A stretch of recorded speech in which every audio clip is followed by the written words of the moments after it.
All right. So let's get started. Jakarta EE. It's a very big deal. It's been a very interesting journey for me. I've been involved with J2E, Java EE, and now Jakarta EE for almost 25 years. So it's been honestly a long time dream for this Jakarta EE thing to happen. And in fact, I'll be very honest with you, I sort of have a secret dream that this will one day happen for the Java platform in general. So what actually is Jakarta EE? Jakarta EE is a rebranding of Java EE. But more importantly, what it is that it is an open sourcing of the technology that we used to know as Java EE. So everything that was developed by Sun and Oracle under the Java EE umbrella is essentially now binary compatible. Under the name Jakarta EE, we need to rename the platform to Jakarta EE to avoid basically copyright conflicts. Oracle is still holding, they have donated Java EE the APIs, but they have not donated Java the copyright. So the way to solve this is by renaming it to something that sounds like Java EE, but is not quite, but at least the APIs are going to be there forevermore. And in the next revision, I'll talk a bit about that. We will need to do some minor changes. The APIs can remain the same, but we'll need to shift the package names from JAVAX or Java Star to Jakarta Star. I'll talk more about that in a second. Beyond the technical aspects of this, though, the most important aspect of this is something that I think, as I said, you dreamed about it, but you never thought would be reality a few years ago. So what this means now is that really nobody owns this IP anymore. It used to be that at the end of the day, Sun and Oracle owned the intellectual property that is the Java EE platform, and it still does for the Java SE. But now this entire IP, this entire body of work moves entirely to purely open source. That means under a non-profit, the Eclipse Foundation, and anyone is able to contribute to that IP and move that IP forward. This is a very big deal, right? This is a fundamental weakness. Java has many strengths, and in fact, I've been a strong proponent of the JCP for a number of years, right? It's not perfect, but it's pretty close to an open standard. But the big weakness it had is this IP loophole. So it's very good to see for me personally that the IP loophole is removed with Jakarta EE, and it really is no strings attached, an truly open platform. It was about time that this happened. I hope you understand what this means, because it's a very big deal. If you do this thing right, it means that all of us have a very secure future well into the next 10 years and maybe even the next 25 years with server-side Java and the relevance of Java, if we do this thing right and we all understand and appreciate what the importance of what just happened actually is. So where do you find more about it? Information about all of this, besides me talking to you tonight, is jakarta.ee. You can log on to that website and be able to find out all about what this technology is about. So this release, that was just released, as Frank mentioned, just about a month ago, about a week before what the conference that used to be known as Java 1, now known as Code 1. This release is branded Jakarta EE8. It's binary compatible with Java EE8, meaning it's exactly the same APIs. No API changes whatsoever. It's really the governance model. It's shifting the entire governing process, the entire IP flow from something that is controlled by Oracle into the open source. So if you don't know anything about Java EE8, one of the things I want to do today is give you a little bit of a refresher. Won't spend too much time on it, but a little bit of a refresher of what exactly is in Java EE8 and what exactly is, hence, in Jakarta EE8, just so you understand the value proposition of this release on its own right.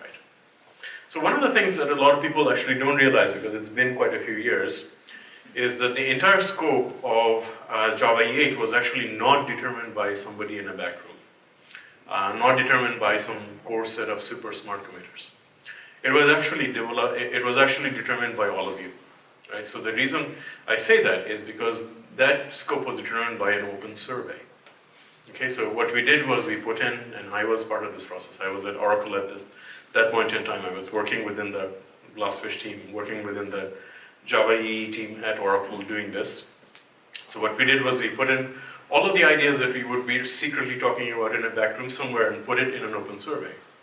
And had people vote on it and prioritize these features and tell us what matters and what does not matter.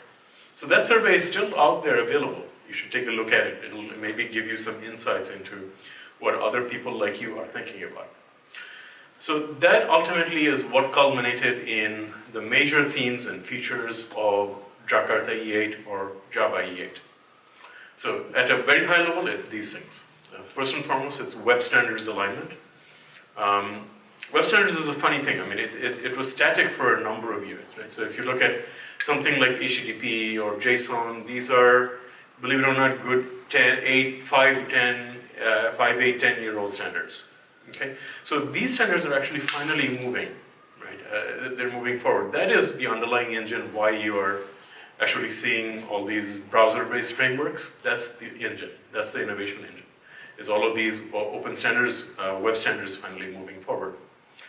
So obviously, one of the things we needed to absolutely do on server-side Java is make sure that on the server side you are enabled to use all these innovations, right? You can't be left behind, and the web standards move forward where the server side is static, right? So the server side's got to move at the same pace as the web standards themselves. So a good bit of Jakarta EE is actually that, right? So it's catching up with things like HTTP2, server-sent events, the changes in JSON, which I'll talk about in a second, making JSON a first-class citizen of the platform. XML is a first-class citizen of the Java platform, right? Things like JAX-B and JAX-P. Java serialization is a first-class citizen in terms of serialization mechanisms in Java. As you know, that's built into the Java platform. JSON had not been until now, right? So now with Jakarta E8 and Java E8, JSON serialization is a first-class citizen of the Java platform. You can say that very honestly. The other thing that needed to happen is more along the lines of CDI. So Java EE, what made Java EE back in the day, in J2E, what the differential between these two things, was this technology called EJB.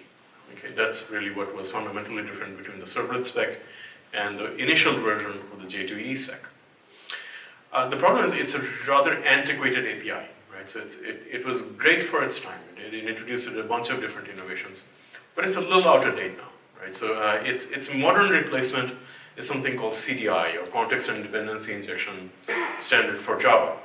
So what we needed to do is transition over to that programming model over a period of time. So we did a bit of that. Right, so CDI2 on its own right was an important one. So prior to this, we had CDI1, CDI 1.1, and CDI 1.2, and these were minor releases, whereas in CDI2 you had a major release with some significant changes in the CDI specification itself, actually geared towards making it more consumable in other Java EE APIs. So as a result of that, we could prune out some of the EJB features and also prune out some of the other competing programming models. One of the big ones is JSF backing beans. They basically do the same thing as CDI does. Right, so as of Jakarta E8, JSF managed beans are basically deprecated. And then there's some enterprise-y type of features. The biggest one being security, and I'll talk about why that is and why this seeming anachronism is having a security spec, newly introduced security spec in version 8 of a server-side technology. What does that mean exactly? And one of the things, whether you realize it or not, is that Java EE has always done is that it sort of commoditizes Java SE features. So Java SE makes certain innovations. So a good example of that would be perhaps lambdas, or a good example of that perhaps would be annotations. And historically what Java EE has done is that it shows how these innovations can be adapted at the API level. Right? So actually Java EE5 was one of the very first mainstream technologies to demonstrate actually how does annotations apply in the real world. And similarly, the same applies for Java SE8 as well. There's a number of innovations in Java SE8 that are very paradigm shifting. Right? So in Java EE, we need to sort of demonstrate how do fundamental API behaviors change as a result of these innovations. And there's a few examples of this. I'll show you in a little bit how some of that looks like. Okay.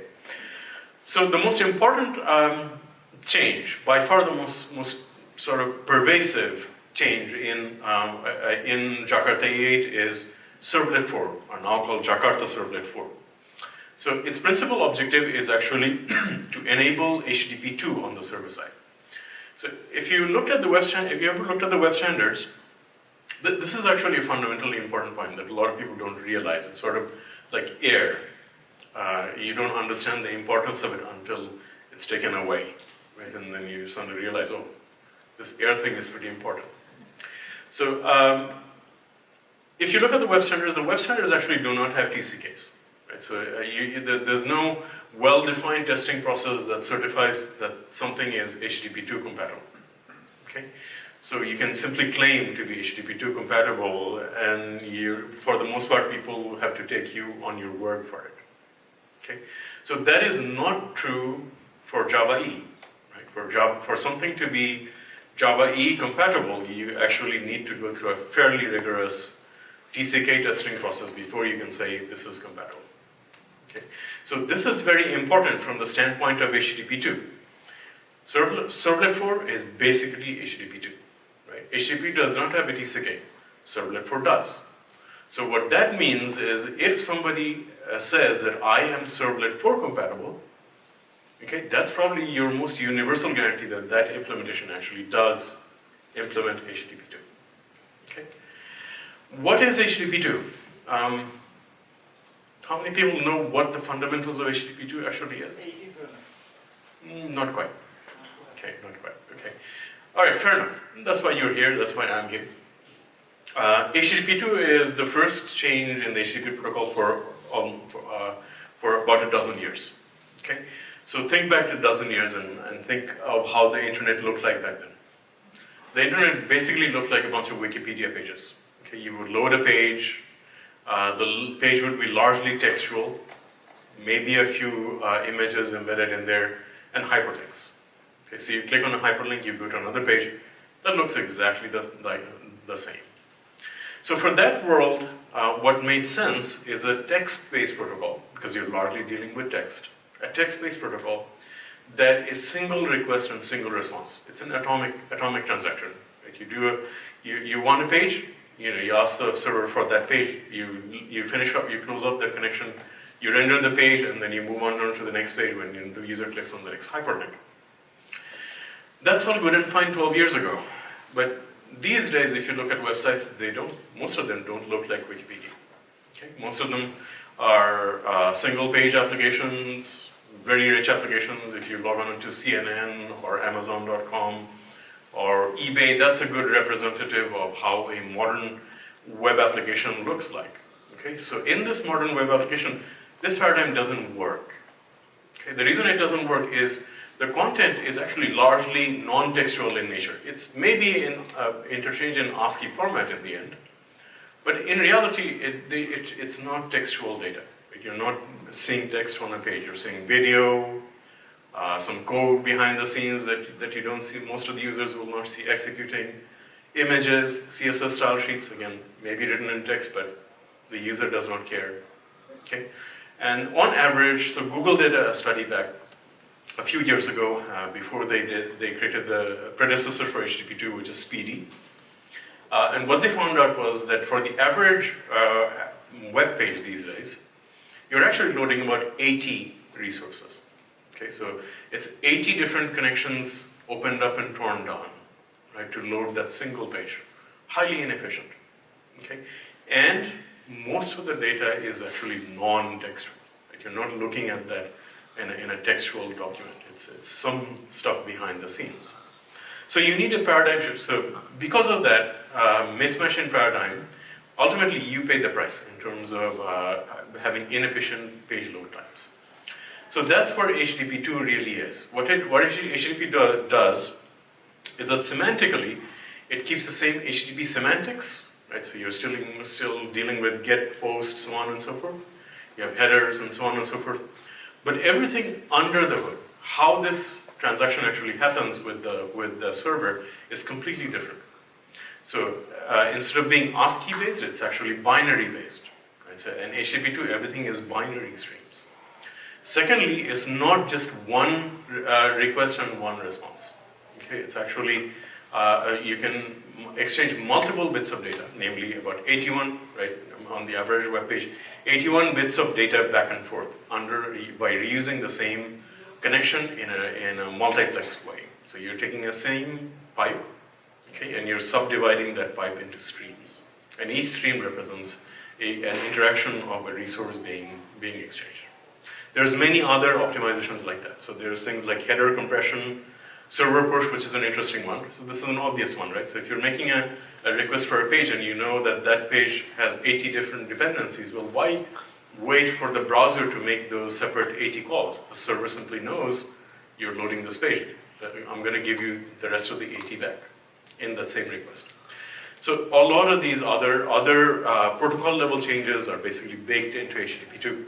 And in general, what happens is, the net result is, because it's the same protocol, you don't actually need to change anything of your application. All you really need to do is upgrade from an HTTP1 compatible server to an HTTP2 compatible server, and you have 5 times perceived performance improvements. So this page is loading 5 times faster on average because of HTTP2. So fundamentally, what Servlet 4 does is that it doesn't actually change any APIs. It follows the same semantic of keeping the Servlet API exactly like the Servlet API, but under the hood, mandating that every single Servlet 4 implementation implements HTTP2 under the hood, as opposed to HTTP1 under the hood. And also, there's a minor set of API changes. Really, the one big API change that absolutely needs to happen is server push. And even if you look at that, that's pretty innocuous. It looks very much like the traditional Servlet API with just a small twist to allow for this preemptive pushing down of resources as opposed to just having a one unit resource exchange. Okay. I'm just going to keep moving. One of the things I actually don't do is have a Q&A at the end. I feel that you lose context, right? You're holding this question in your head for a good hour and then, okay, you forgot what the question was. Okay, so if you have any questions on any of this, just raise your hand and we'll stop and address those questions right then and there, and then we'll move on. I'm not that interested in breadth, honestly. You can get most of this information by just taking a look at the deck that I'll share with you later. Really, the most important portion is towards the end of the presentation, where I'll talk to you a little bit about what's next and how do you facilitate that. So we have a couple of questions. Yes, very quickly, sure. Are there current implementations or reference implementations for like Servlet 4? Yes, so this is an interesting conversation I had with the Jetty project lead. So for some reason, it's not very well known. We haven't done a very good job of publicizing this, but in reality, every single major application server and every single major Servlet implementation today is Servlet 4 compatible. Okay. Right. So for some reason, it's not well understood that you're losing out on this nice performance benefit by just upgrading your app server or upgrading your Servlet engine, and lo and behold, you can take advantage of this performance improvements. Thank you. What is the adoption rate of HTTP2 like right now on an average? Very good question. This is part of what is holding back, why it's not better known, why the benefits of Servlet 4 is not better known. A lot of the ISVs have been slow to adopt, because at the end of the day, in order for HTTP2 to work, it's not just your server that needs to work. It's all the browsers that need to work, all of the intermediaries that need to work. All of the plumbing of the internet needs to switch over to HTTP2 in order for this nice theory to actually be useful in practice. So the adoption rate for HTTP2 has been modest. Okay, and admittedly so. It's a big change, it's a big paradigm shift, and if you're running your data centers for a dozen or so years, you don't want to swap over all of your hardware overnight and so on. So the last statistics that I've seen is it's about 30%. It's about a third. Right? So about a third of the internet infrastructure has changed over to HTTP2. 2/3 have not. Right? So that's part of the reason for this drag in understanding what Jakarta EE actually does and what Servlet 4 actually gives you at the end. Okay, good question. All right, any others? Yes, sir. Yeah, we had WebSockets protocols come along maybe 5 or 6 years ago. How much of an impact will HTTP2 have on WebSockets, or would it just be a sidecar to sit on top of HTTP2? Exactly, it's nothing to do with each other. So WebSocket would be essentially... Could you repeat the question? Oh, certainly. Okay, so in the basic gist of the question is what's the relationship between HTTP2 and WebSocket? So you can think of HTTP2 and WebSocket as actually somewhat parallel to each other, because at the end of the day, what happens is, in either case, in either HTTP2 or WebSocket, you actually initiate the connection in HTTP1. And then what you do is you ask the other side, whatever the other side is, namely the server, whether it supports HTTP2, or if you want WebSocket, you ask it, hey, do you support WebSocket? And then what actually happens is, in HTTP2, it moves down to, in the same way that it does for WebSocket, by the way, it moves to that other protocol, that HTTP2. And if you happen to be using WebSocket, it moves to that other protocol, with the WebSocket protocol, which is nothing to do with HTTP2, by the way. Right? It's its own parallel protocol whatsoever. Okay. Does that answer your question? Yes, it does. Okay. All right. I have a quick question. Yes. Okay, so we built most of our stuff in 98, 99, and over the past couple of years, our IT guy passed away, so some of this we don't even know, and we obviously need to be making updates, and so we're kind of bugging, So, if you switch, will the old stuff work? Yes. In case of Servlet 4, yes. As long as it's, your application server supports, or your server containers is backward compatible, which most of them are, you could, in theory, just take your old application and run it on a new implementation. What about in practice? Pardon? In theory, but in practice, it would. In practice, it depends on the implementation. So, yeah, so in practice, WebSphere and WebLogic are very good about this kind of backwards compatibility thing, because at the end of the day, they're dealing with very conservative customer bases. So being in the WebLogic team, I know how much pain they go through to maintain backwards compatibility only, right?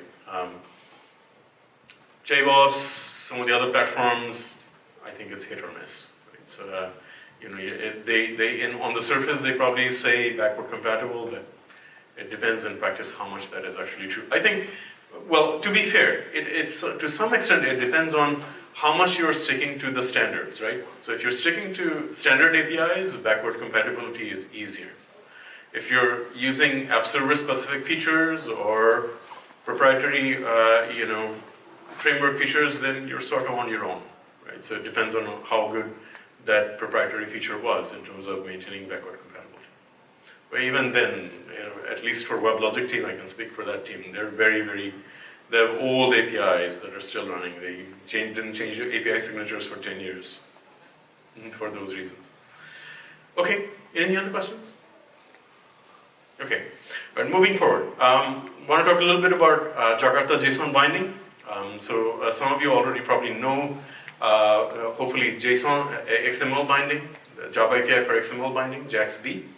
So this is a JAX-B counterpart for JSON. The reason for adding this API is that because of the importance of JSON, right? So because JSON is becoming so pervasive, it's becoming the de facto data serialization and deserialization format on the web, it does not make any sense to say, okay, if you're going to use JSON, you better go find yourself a library that handles JSON, right? That's not what server-side Java is about. It's about creating a baseline that you can depend upon. And that's why the Jakarta JSON Binding API is important. So basically what this does is that it by and large allows you to do JSON and serialization, deserialization with just POJOs. You don't have to do very much of anything at all. Same way that it works for Java serialization, to be honest. But there is just like Java serialization, there is a small amount of annotations that allow you to do some customizations. Things like renaming properties or marking something transient, and there's a few other things like that.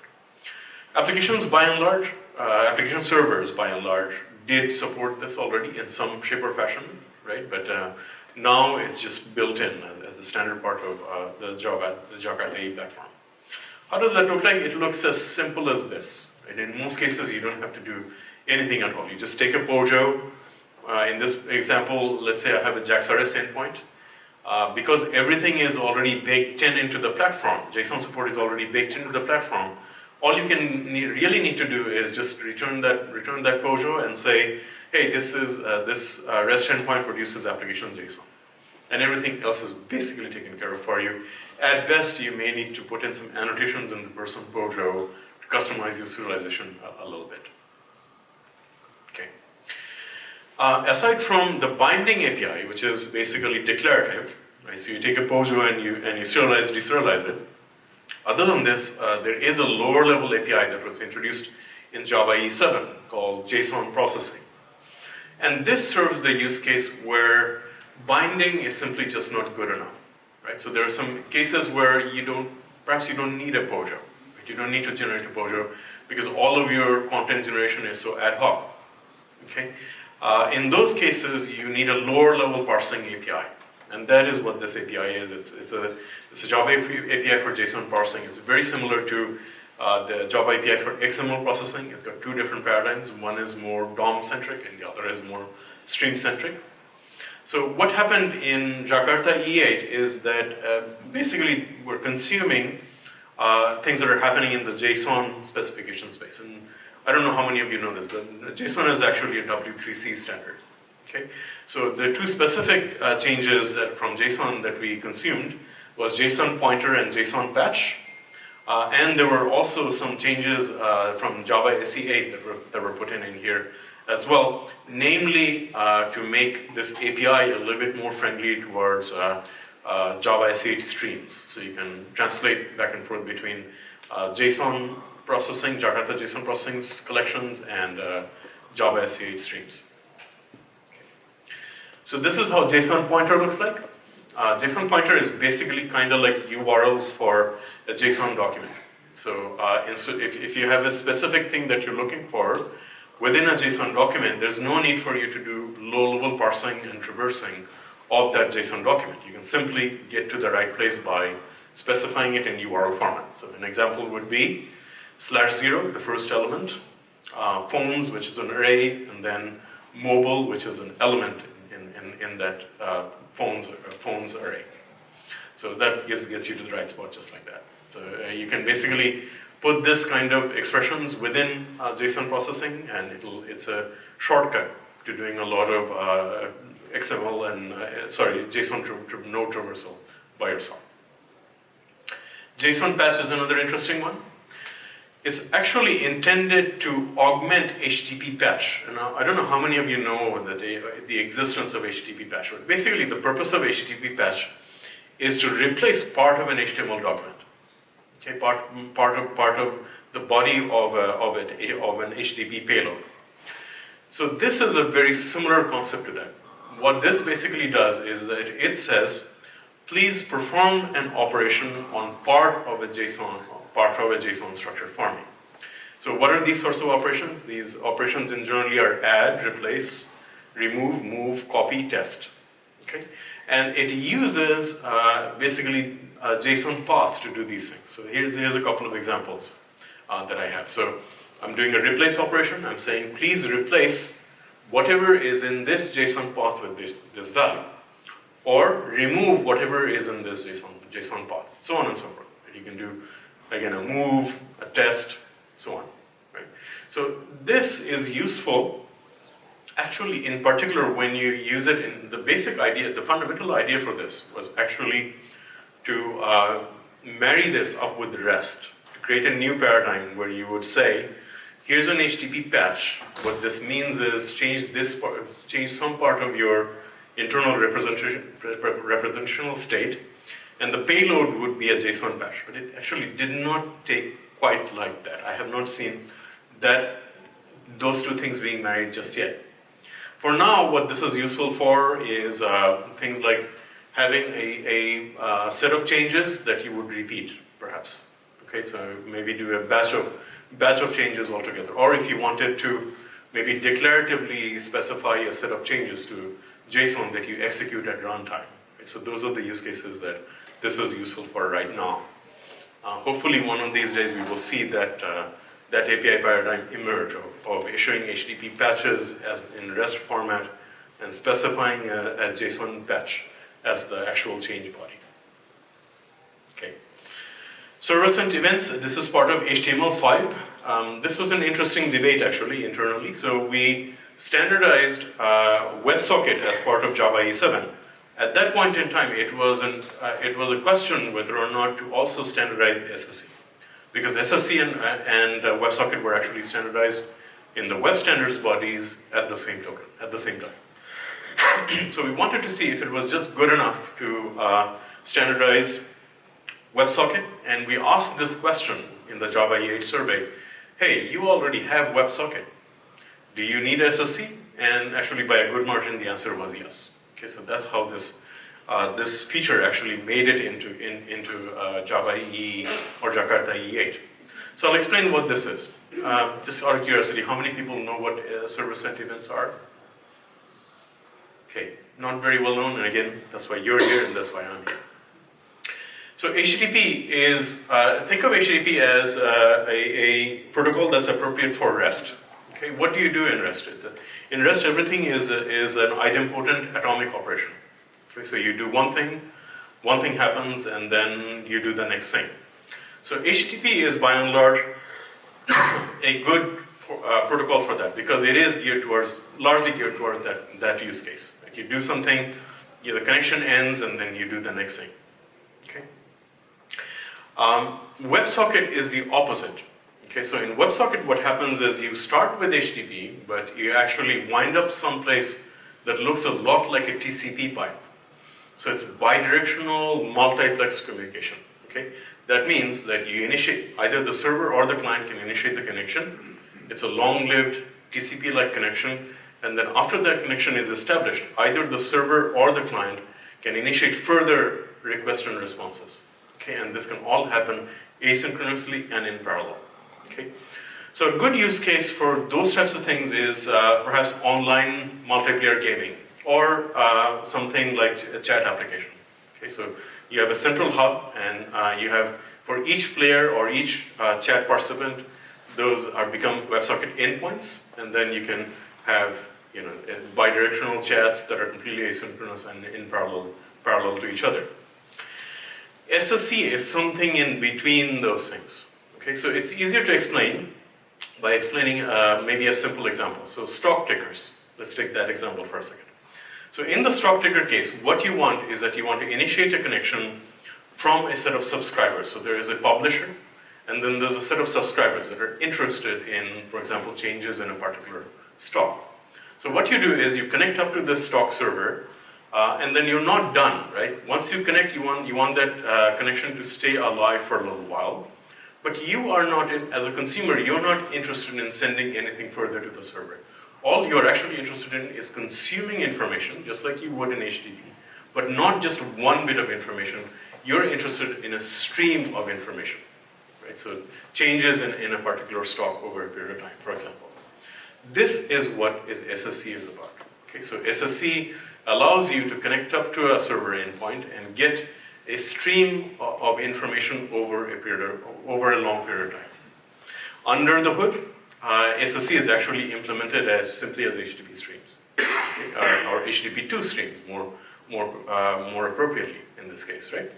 And it's just a specific content type. That's what differentiates between HTTP and SSE. It's this text/event stream content type that says, okay, this is now an SSE type stream rather than a simple HTTP example. So this changes actually went through as Jakarta REST or JAX-RS 2.1. This had been a feature in most of the JAX-RS implementations for a little while, or Jakarta REST implementations for a little while. I think it's easier to understand if you take a look at a quick example. So let's take a look at and imagine what a naive implementation of this stock ticker server might look like. So you would have your stock ticker endpoint. You would say, okay, the path to connect up to this stock ticker is tickers. So you whatever your server name is, and then you issue a GET request to tickers. And then what you get as a response to that is actually not just one thing. Okay, and hence notice the return type void. Right? So you're not returning just one object. What you're actually doing is you're saying that I am promising to produce an event stream or a stream of SSE events. And then what you get is two different handles, SSE event sync and SSE. SSE is just a convenient handle to produce new events, just like I am here. Right? So let's assume for a second that I execute this using a managed executor service in the background, and then some event triggers me to cause a new event to be triggered. Let's say a change in a database. I create SSE.new event, give it the actual payload that's translated into the stream back to the consumer, and then I use the sync.send. So I sync this event down to all of the subscribers. Okay, so that's in general how server-sent events SSE events look like using Jakarta REST 2.1. Okay, any questions on any of this? No? We're all good? All right, moving forward. Jakarta Security 1.0. This is an interesting one. The moment I introduce this, people get a little bit puzzled. After all, this is Jakarta EE, which means almost 12 years after the initial release of J2EE, right? So now you have, imagine this for a second, right? For most modern applications, if I said, thank you very much. If I said, hey, 10 years later, I'm finally going to introduce security in my server-side platform. Is that really the case? No. Right? So here's what actually happened. So prior to Java EE8, we had security in bits and pieces all over the place. So there were some things in Java SE, namely JASPIC and Jazz. In Java EE, security was specified all over the place. There's bits and pieces in Servlet, bits and pieces in EJB, bits and pieces in JMS, and so on. And also big bits and pieces in the app servers themselves. Right? So in general, how the flow of how you would secure a Java EE application is that you would describe, hey, this is a secure Java EE application. Please secure it using the basic authentication or server certificates or a domain. And then these are the roles that are able to access this particular method or this URL. Right? And that's what you would describe declaratively in your application. And then what you would do after that is you deploy that application, and at deploy time, you had to do something application server specific to say where the authentication information actually comes from. So typically you would go into the web server WebLogic console, you'd go through some wizard to say, hey, please secure this application against this database or this LDAP server. Okay?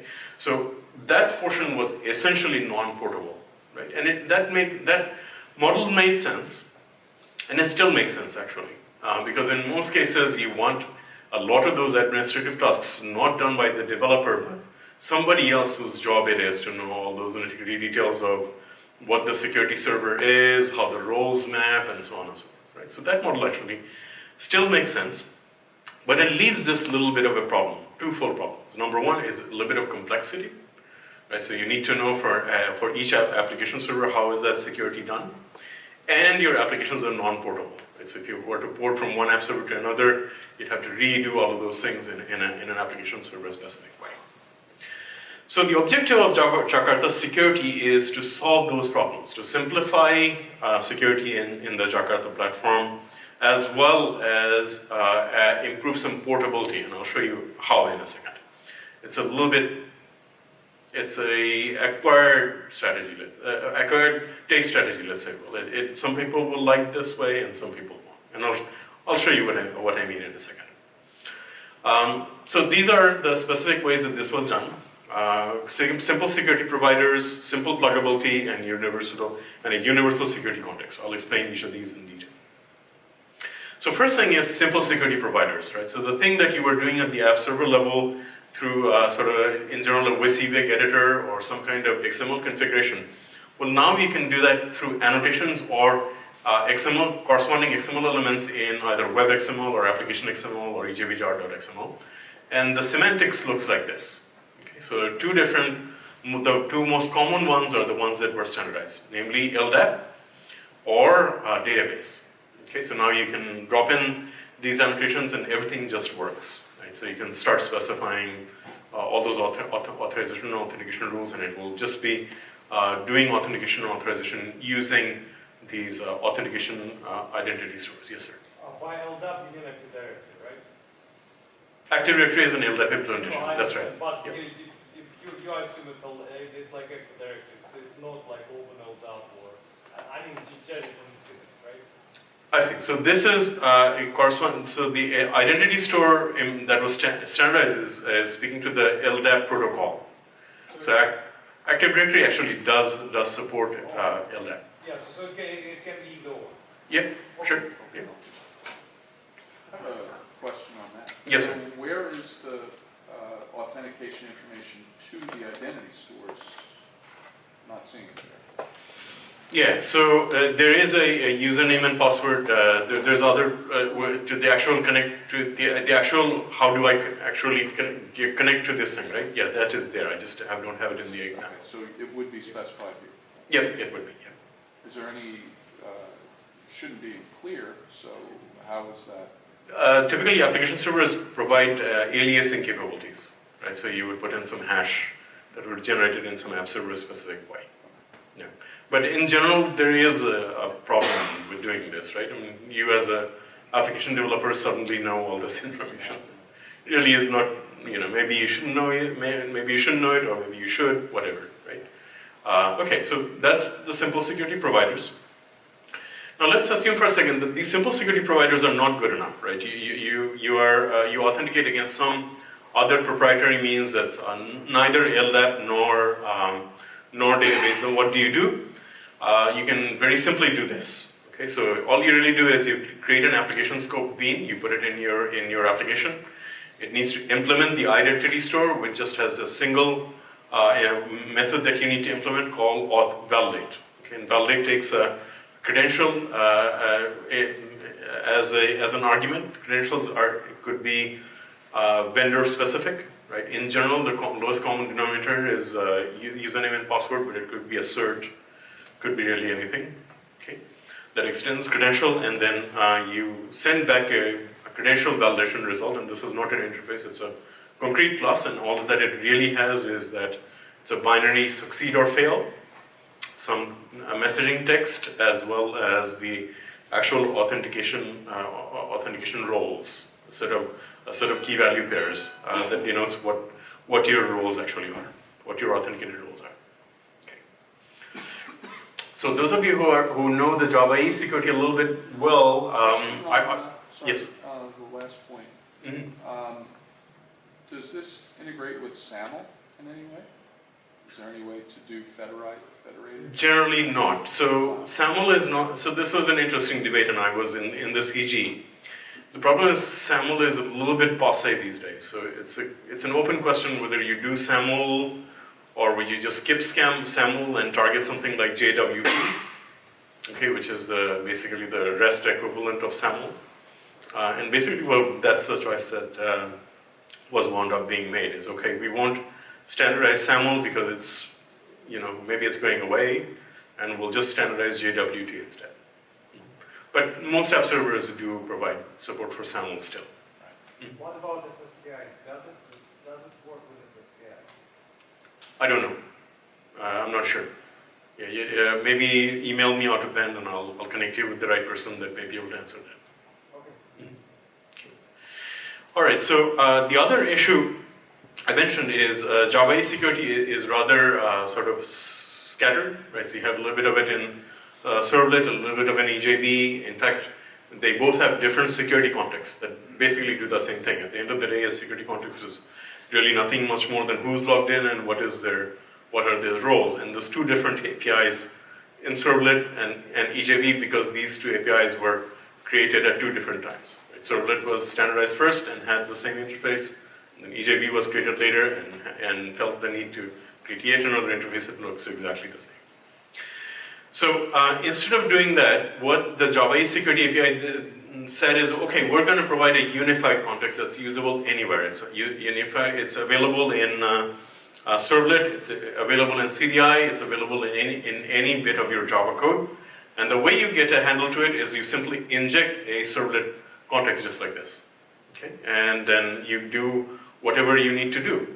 For example, I have a little simple interceptor implementation here that takes a security context and prints out, okay, who's a currently logged in user and are they an admin or not. Okay, so this simplifies the redundancy between EJB and servlet a little bit. Jakarta CDI 2. The changes here are introduced. So CDI used to actually was baked in the name. You had Java EE built into it. Okay, so as a matter of fact, you couldn't use CDI outside of Java EE. Right? So if you wanted to spin it up in a Java SE application, for example, there was no standard way of doing that. Right? There was proprietary ways of doing that in Weld, for example, but not a standard API to do that. And it's a rather large specification. We said this from the very beginning. CDI is a large specification, which means that if you wanted to use CDI, it's an all or nothing proposition. Right? You either take it all or you don't take any of it. So in CDI 2, two things happened. So now you can use CDI 2 in Java SE. There's a Bootstrap API to do that. And as a result, CDI is broken up into subspecs. Okay, so there's a core spec that just has a small amount of annotations, maybe 5 annotations or so. And then there's a Java SE spec that's slightly bigger than that. And then the Java EE spec that has all of the CDI capabilities built into it. Asynchronous events is something I'll show you in a second.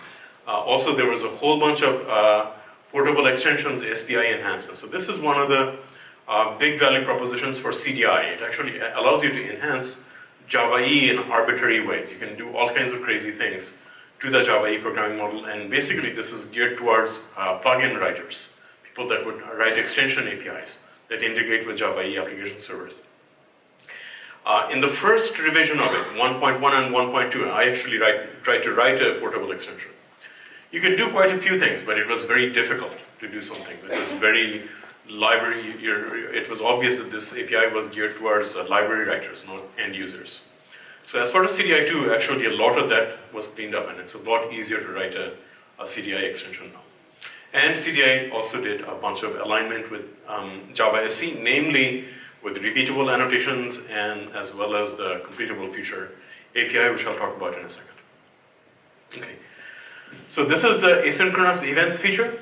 Events, CDI has a built-in event bus. It's actually very simple to do event handling in Java EE. The way you do it is you simply inject an event object like this. You give it the payload, the event that you want to trigger, and then you simply say, whatever event.fire, and you give it the payload. On the receiving end, there is just one annotation called @observes, okay, and that observes the payload that you just triggered, including any annotations that you might have, annotation metadata that you might have added to that projo to better qualify it. It's literally called a CDI qualifier. So that CDI event bus prior to Jakarta EE was synchronous, right? Which means you would fire an event, and the event would be received on the same thread. Okay, and that's fine. That works in certain cases, but it can be a bottleneck, right? So if you have hundreds of observers, that fire method is going to take a little while to return. So to solve that problem, you can make all of this asynchronous, and that's what this feature is. So in order to make something asynchronous, you say fire async as opposed to fire, and then observes async as opposed to simply observes. Yes, sir? What happens to transactions? Transaction context is lost, yes. If you want transactionality, then you have to use synchronous model, the synchronous model. Yes, sir? Is that remote asynchronous, or is that all in the same JVM? This is just in VM. If you want remote, you would do JMS instead. Okay. Okay. Any other questions? Okay, moving forward. Okay, so I mentioned to you that one of the important roles for Java EE is commoditizing Java SE features. Right? So in Java SE 8, in an interesting anecdote, I can't help but say this. Anyone looked at the latest JetBrains survey? No? Can you guess how many people are still using Java SE 8? Whopping 82%. 82% of developers are still on Java SE 8. Okay, Anyway, JavaSIG is actually pretty groundbreaking from an API standpoint, right? So there's a lot of innovations that went into JavaSIG that are interesting, semantically interesting for library writers. But one of the nice things about JavaSIG, in particular with lambdas, is that they were designed in a forward compatible fashion, which means code that you could write using lambdas, you don't actually need to change very much in order to adopt lambdas. Okay? So for that reason, most of Java EE APIs that follow that functional syntax, there aren't very many, there are a few that have functional interfaces. Those can go ahead and begin using lambdas as is. Right? So you can adopt lambdas to those features as is.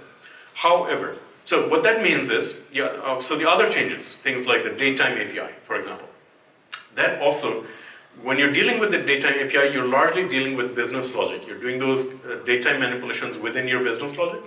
So that means you don't need to involve the framework code to adopt those features, to use those features. For that reason, you can actually, for the most part, use Java SE8 with Java EE, except for a few things. Okay, so and those few things are the ones that I'll talk about in a second. So one thing I will say though, I do think lambdas are still underutilized in Java EE, and in fact, maybe they're underutilized by Java library writers in general. Okay, so one of the things I would love to see is more ideas on how Java EE APIs could utilize lambdas in innovative ways, and streams in innovative ways.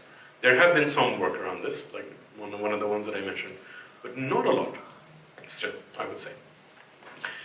Okay, so the ones that you cannot, right, you absolutely do need to modify the Java EE APIs are repeatable annotations, the Datetime API, and Computable Future, and let me explain why that is. Why repeatable annotations? This is why. Okay, so basically annotations were not repeatable before Java SE8, right? So if you wanted repeatable annotations, you needed to do this ugly little trick of creating a wrapper annotation. Okay, and Java EE has a number of these, but probably one of the most frequently used one is named queries, right? And if you have a JPA entity and you want a bunch of named queries defined, well, you have to use this named queries annotation because you can't specify the named query annotation more than once at the class level. Okay, so now you can, right? So all of the majority of the Java EE APIs where repeatable annotations apply, now you can use them, right? So JPA being a good one. So a lot cleaner code, and you don't need that ugly little named queries wrapper annotation and some similar annotations in Java EE anymore. Datetime API is another one like this. So as I said, Datetime API, for the most part, you use it in business logic, but not always. There is some integrations where you do need the framework to understand datetime APIs. Two principal examples are JPA and JSF. Okay? So the reason you need it in JPA is because in JPA, at the end of the day, you are serializing and deserializing temporal information. Okay? And this temporal information could be expressed in any datetime API object. It could be an instant, it could be a duration, and so on. Right? So in order for that translation to happen, that serialization, deserialization to happen, you do need the JPA to understand the datetime API. Okay? So you used to be, in order to do this beforehand, you needed to write your custom converters. Right? So the data would be stored in some way, let's say in datetime format, and then you have to write a converter specific to translate it to something like instant. We don't need to do that anymore. JPA certainly will support this out of the box now. Right? So all of the datetime APIs will be supported just like that, without you having to do anything. Similarly for JSF, right? So you could, when you're doing a JSF binding with a form, for example, you don't need to have it as Java util date. That could be a datetime API object. Okay, so those are two cases where that is the case. Hopefully, some of you are familiar with Computable Future. Are you? Yeah. Okay, not quite, and that's fair. Okay, so what is Computable Future? So there's two ways of handling asynchrony in general, in any language. And Java has both of those paradigms built into it. One is futures. okay? And futures is something that is just a temporary handle to a value in the future, but in order to get it, you ultimately need to do a future.get call, which can be blocking in certain circumstances, okay? So that's the weakness of a future. The other style is a callback, okay? So that is your good old listener interfaces. So if you want something to be done in the future, you register a listener interface, and then your listener interface will be invoked at some point in time in the future. The problem with future interfaces is they do not chain well, okay? So you can easily get one asynchronous notification, but what if you have a series of interdependent asynchronous invocations, right? You can't do that with simple callbacks. Okay? So what Computable Future in Java SE 8 is that it is a different paradigm altogether called promises. Okay, it's neither callbacks, neither futures. What are promises? Promises are a meld of these two things, right? So they're both futures, and they are listeners as well.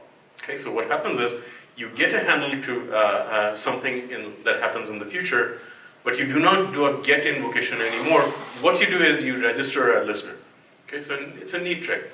Right? So basically what happens is you can now compose these handles, right? Because these handles can have mechanisms that say please join or please wait for this before you do, and you can put in all kinds of looping logic within this object, right? It's literally object you're getting because it's a future object. But at the end of the day, you don't actually do anything other than simply register listeners. Okay? So there's a number of use cases where this is very useful in Java EE APIs.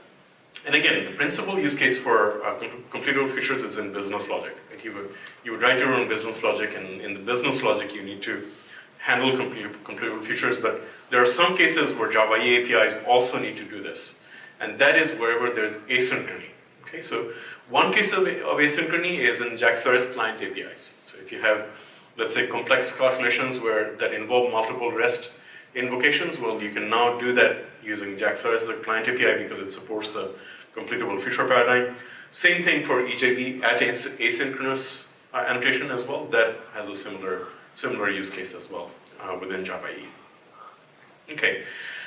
That's not the sum total of the changes in Jakarta EE 8. There are others. I'll just list them here instead of talking about them in greater detail. As I said, most of this is just copied over from Java EE 8. I don't want to spend a ton of time talking about Java EE 8. I just want to give you a flavor, an idea of what exactly is in Jakarta EE 8. So these are some of the other things. Let me know if you have any questions on any of them, or if you'd like me to explain one in detail, I will.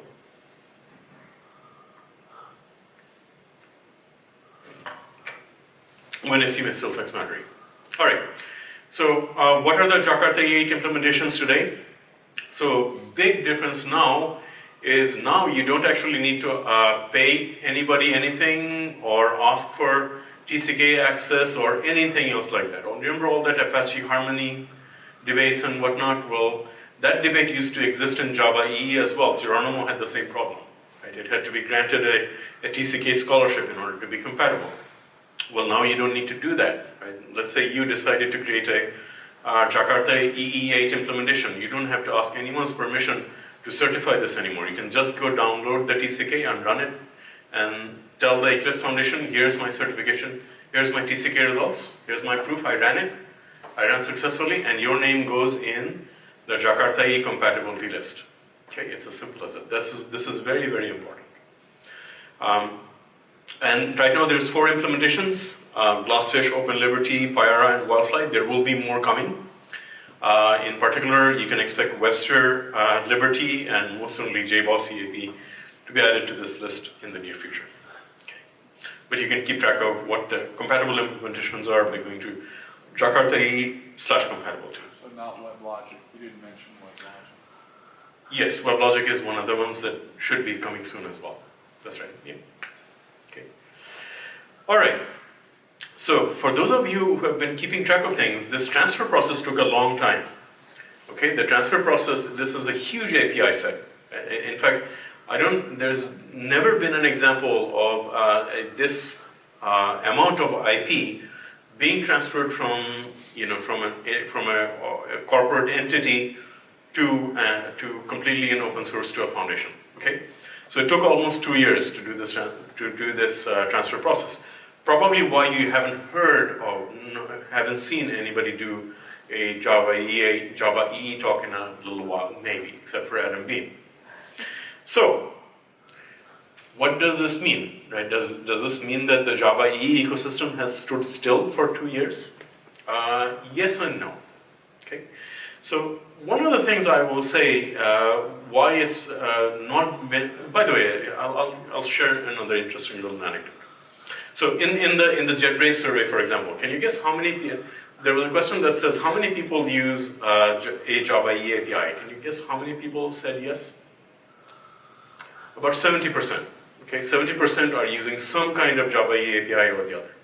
Okay, 30 to 40% are still using app servers. All right, application servers. In fact, there is an interesting individual that used to run something called the Spring Ecosystem Survey, and he changed his survey name a few years ago to now call it the JVM Ecosystem Survey. And I saw the results of it yesterday. One of the interesting things he does is that he forces people to choose either Spring or Java EE. Okay, so he gets some interesting numbers that way. But the interesting number last year was 10% of people that said I use Java EE only, and that number is now 15% this year. 15% of people are saying I use Java EE only. So what's my point? The reason the entire Java EE ecosystem hasn't collapsed, even after a 2-year hiatus, is because I believe, and in fact I know because I used to write these Java EE 8 applications myself, Java EE 8 is actually a relatively feature-complete API, relatively feature-complete platform, especially if you're writing basically monolithic applications. Okay, and you don't actually need much more beyond what Java EE 8 offers. However, the other interesting thing that has happened as a result of the long period of time where it took to make this transfer happen is this other project called Microprofile. Okay, hopefully a few of you have heard of this Microprofile thing. So what Microprofile is basically it's the same set of vendors that create Java EE, except it's not really an open standard. It's sort of an open source project that produces specifications, things that look like specifications. Okay. So this is another reason why the entire ecosystem hasn't really collapsed, is because in the past 3 years or so, the Microprofile folks have been producing what probably should have wound up being part of Java EE. Okay, so these are things like open tracing, open API or Swagger integration, the type-safe REST client, centralized configuration for Java EE applications, fault tolerance specifications. So these are things like circuit breakers and things of that nature, fallbacks, circuit breakers, metrics, JWT propagation. I think somebody asked about SAML. So that's under Microprofile now. You can use JWT with Java EE applications, health checks, and so on and so forth. So you can take a look at the microprofile.io project as well. Okay. So here's where the kicker is, right? Remember I said this is a very big deal, right? So if we do this thing right, and which we should, it will secure our future for the next 10 years or 20 years. But we need to do the right things, right? And in fact, there's a number of challenges that we need to address properly and in a timely fashion. Okay, and you are part and parcel of this picture. If you want your future to be secured, if you want Java, server-side Java future to be secure and as strong as it always has been, make sure you do your part. Okay, so one of the things that we did for right after the release of Jakarta EE 8, we had Oracle Open World. So in the Oracle Open World, we had this BOF session, Birds of a Feather session, informal Q&A session. And myself and another gentleman called Ivor Grimstad, he's actually now officially hired as the evangelist for Jakarta EE by the Eclipse Foundation. So what we did was we said, okay, Jakarta EE community, what's on your mind? Give us your questions. All right, so we actually created a Google Doc for this. I'll show you the Google Doc, and I'll click on the Google Doc. I'll show you how that looks like. Come on.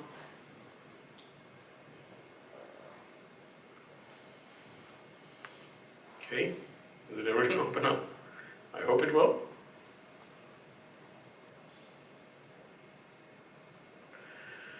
Okay, and we've got a a ton of questions actually, 2 pages of questions, as you can see from here, from various people. So definitely it's this is part of what makes me so excited about this community, is because it's so active. But these are a good representation of the things that we must determine, okay? The things that we must correctly answer in order for this platform to move forward in a strong way and be much stronger than it has been, despite all of the challenges that we've encountered with Java EE over the years. So first one is, I already mentioned, the transition from JAVAX to Jakarta. Right? As part of this copyrights, we can no longer use JAVAX. We can use the APIs. Oracle's not going to sue anyone for that, but they will sue you if you continue to use JAVAX after Jakarta EE 9. So we need to swap over from JAVAX to Jakarta, one-time switch. Okay, one-time backward compatible break of all of the Java EE APIs. How do you do that? Okay, that's an interesting question. Macro profile made sense in its time, right? When we couldn't advance Java EE, you needed macro profile to exist. But now we have 2 things that look more or less the same. Okay, what do you do about that? Right? How do you define the relationship between macro profile and Jakarta EE going forward? What are the new specifications? Right? What are the new things that you need to do with Jakarta EE 9 and Jakarta EE 10? Okay, what are the sensible changes that we need to make? How do you make it easier? Okay, so one of the objectives of doing all this is to make the platform a little bit more community friendly, right? So that anyone can actually participate, right? Not that you couldn't do that in JCP, you could, right? But now it's even easier to do that, right? To get your voice heard, to make a change, to suggest a change. It's much easier to actually implement a change. A lot of that is easier. Okay. One of the things that's happening within the Java, the last question is interesting, and in fact I know who, the person that entered this question didn't enter their name. I know why they didn't enter their name, but I can guess who this person is, I'm pretty sure. So the heart of this question is, remember that famous quote, there's nothing to fear but fear itself? Okay, that's what this question is actually about. It's in the same spirit. So the reason this is Java EE vendors are very afraid of what's going to happen with this JAVAX to Jakarta transition strategy. Right? They're very afraid that this is a strategy that's going to break the bank. Right? It's going to be the end of the platform if we're forced to digest this change.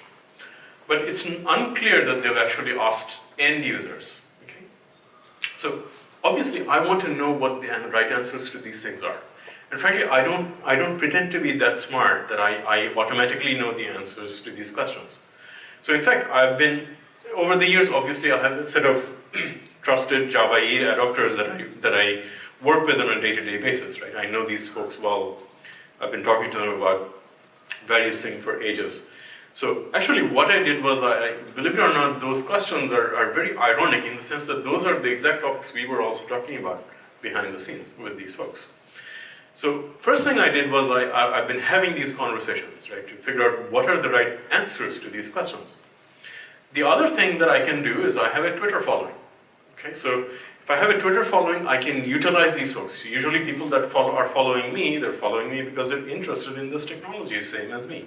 Okay, so this is the other thing I did, is I ran a series of surveys, Twitter polls, and asked these questions. And remarkable thing I'll tell you is that these answers actually map exactly to the consensus that I'm reaching within my own little circle of friends, right? So this to me is proof that, I don't know how many of you have heard the term wisdom of crowds. It really works, right? And when you look at big numbers and people's opinions, general popular opinions are often the right ones. Okay, so remember that question of there's nothing to fear but fear itself? Okay, so I asked developers, hey, what do you think about this?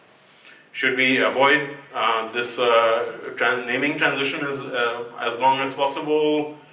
Should we embrace it? What do you do, right? And very clearly people are ready to move on, right? They're ready to move on from the JAVAX namespace. It's okay for them to invest in the future once, right? So that we can have a truly open platform in server-side Java.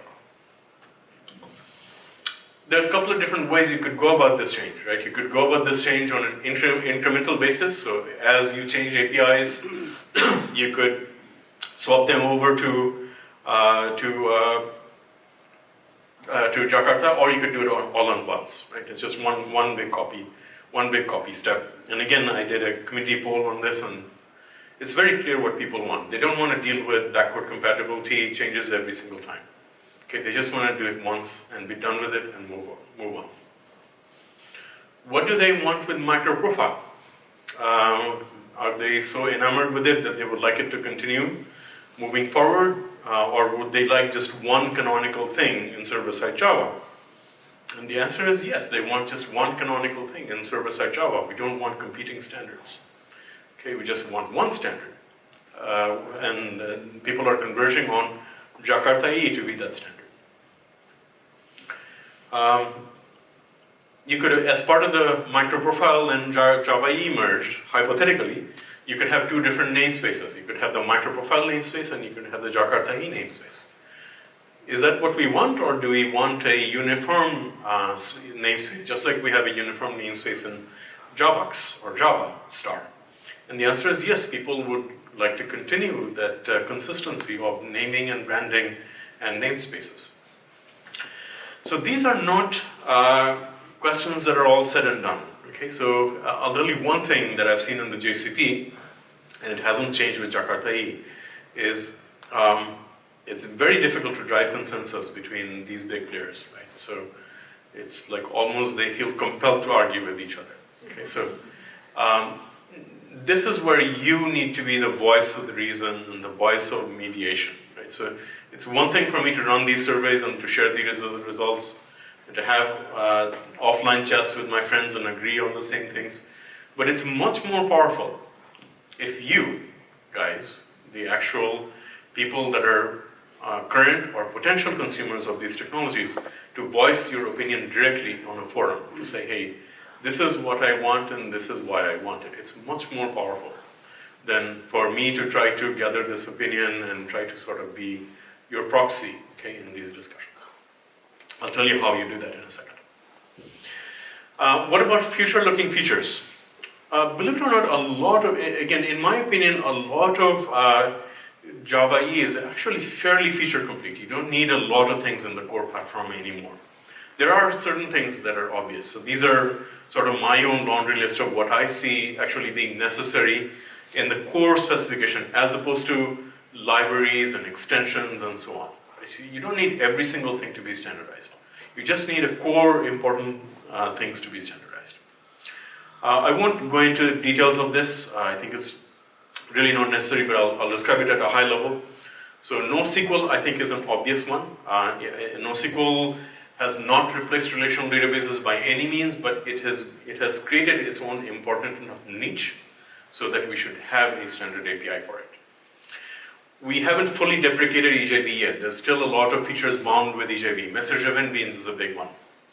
EJB at asynchronous amplification is another big one. I think it's time to take all of these bits of functionality and deprecate EJB once and for all, and just make these all CDI services and various specifications like Jakarta messaging and concurrency. I definitely think we need to have more support for more than just database and LDAP, for sure. I think we need to bake in support in Java EE security for things like JWT, OpenID Connect, OAuth 2. These security protocols have come of age. They are the SAMLs of the next 5 to 10 years. Okay, so I think we need to build support for those things.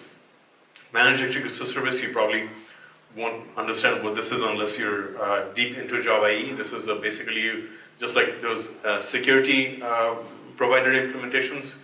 Right now, managed executor services are proprietary. You have to define them in proprietary ways. You could do that in a standard way by defining an annotation just like that. There is some bits and pieces of Java SE alignment left. The most obvious one is Jakarta concurrency. It's a specification that allows you to do low-level concurrency in a thread-managed way. That, I think, needs to adopt the completable features. It hasn't done that yet. I think we need a configuration API, centralized configuration API in Java EE. There's some debate you can have whether we need another MVC framework in addition to JSF, or whether we should remove JSF and so on. And this is an ongoing debate, but this is a legitimate thing, I think, as well. But I think this is about it. I don't think you need a lot more than this in Jakarta EE. However, I'm willing to be proven wrong on this. This is a discussion. This is the right time to have this discussion on what is the future of this platform. What do you actually need from something from a stability standpoint versus an innovation standpoint? Okay. So how do you get involved in all these discussions? How do you get your voice heard? So a very easy way for you to do it, there's two different ways you can do that. Okay, so you can either log on onto that Jakarta.ee website and navigate your way through that. Okay, or you can also join the Java EE Guardians. This is an organization that I formed about 3.5 years ago. I'll give away a little bit of a little secret now. Okay, and this is the first time I'm saying this in public. We're actually working with the Eclipse Foundation right now. Java EE Guardians is sort of its own thing. Right? We sort of declared ourselves Java EE Guardians, right? And it's worked for the most part. What we are actually doing now is working with the Eclipse Foundation to become an officially recognized entity. Okay, so we probably won't keep the Java EE Guardians name. We'll maybe call ourselves something like Jakarta EE Guardians or Jakarta EE Ambassadors, or I don't know, something fancy like that. Okay, but we're making this happen. I think it's going to happen within the next month or so. Stay tuned.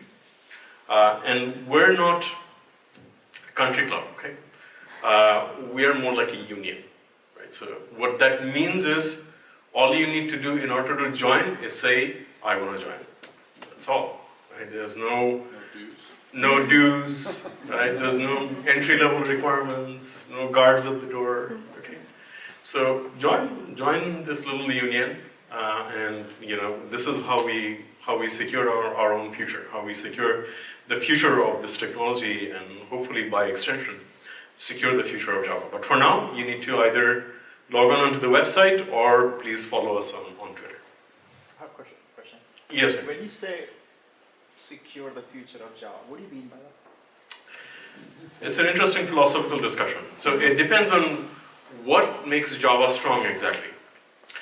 In my opinion, there's three different things that makes Java strong. One is the promise of write once, run anywhere. The fact that it's not a platform-dependent technology. It's been a platform-neutral technology from the start. That's an important element. Another important element is that we've been able to foster a strong ecosystem of open source around Java. Okay, so it's not just defined by a single vendor. It's defined by pretty much everyone in the world that wants to write something, a library, a framework, a tool based on Java and open source. We've made that happen. By the way, that was not always the case. Okay. Java was not always friendly with open source. That's something we've been able to evolve, and that's another source of strength. Another source of strength that people don't realize is that it's not just open source. Okay, there's a lot of technologies out there that are just open source. Okay, and they have a vibrant ecosystem around them. They're not as strong as Java. You know why? That third ingredient, and that is open standards and stability. Okay, so it's like a hybrid. It's a lot like the U.S. system. Okay, if you really look at the U.S. system and why it's able to withstand crazy people like Donald Trump, it's because it takes many different ideas that were formed around the Age of Enlightenment in Europe and blended these ideas together to create a sort of a strong mesh. Okay, it's not so one thread fails, the other thread stays strong. Okay, so that's why you need those three separate threads in Java for us to remain strong. You need that promise of vendor neutrality, platform neutrality, you need the open source innovation, and you need the stability that comes from open standards. Okay, so yes, you can argue that if the open standard thread fails, okay, maybe the other threads are strong enough to hold it, but that may or may not be true. Right? Again, there are ecosystems where it's just very vibrant open source, but it's missing that element of open standards. Okay, so that's why you have to keep this thread strong as well. You can't just say this doesn't matter. Okay, so that's why I would urge you to, if you haven't done this before, I don't know how, I'm not terribly good at motivating people, I will admit that. Okay, but hopefully you're motivated to at least think about these things and think about your little part in a much broader ecosystem and how you go about making a difference. Okay, both for yourself as well as things much beyond yourself, right? So these are the things that you can do to learn more about Jakarta EE. You don't have to just listen to my recording and take a look at my slide deck, which I'll tell you where to get the slide deck in a moment. With the release of Jakarta EE, I actually helped chair a conference, a virtual conference called Jakarta One Livestream. Okay, so this is all things Jakarta EE. All right, so all of those sessions are actually recorded. You can go look at the recordings. The way you do that is you log on to jakarta1.org. If there's one alias that you should subscribe to, aside from the Java EE Guardians, if there's one alias that you should subscribe to and express your views, is this one. Okay, so Jakarta EE community alias. This is intended for you. Okay, it's not intended for the vendors. It's not intended for some obscure group of people. It's intended for ordinary Jakarta EE server-side Java developers to express their views and to begin engaging in this process. There's also a Jakarta EE Twitter handle. Please do follow that. There's also sort of a virtual meetup for Jakarta EE. It's called Jakarta Tech Talks. Okay, so feel free to engage with that and go sign up for this meetup. It's a virtual meetup, just like this JUG. It happens, I think, more or less every month. Okay, but they do Jakarta Talks there. So that's another interesting resource for this. The final resource is this deck itself. Okay, so I'll tell you, I'm going to show you how to get to this deck, and I'll also show you why I'm bothering to do this. So, this is where this deck resides. It's under speaker deck. I've moved away from SlideShare. I finally had enough of SlideShare. It was just really annoying the hell out of me. So I moved to speaker deck. Okay, this is my speaker deck account, and this is the stock. Okay, and this stock, you should consider it open source.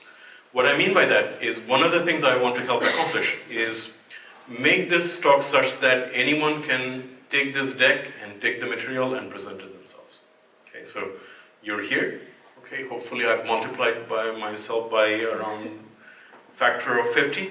Okay, please consider taking this presentation and maybe presenting it to your company or presenting it to another JUG or, I don't know, present it to your children, whatever you want to do.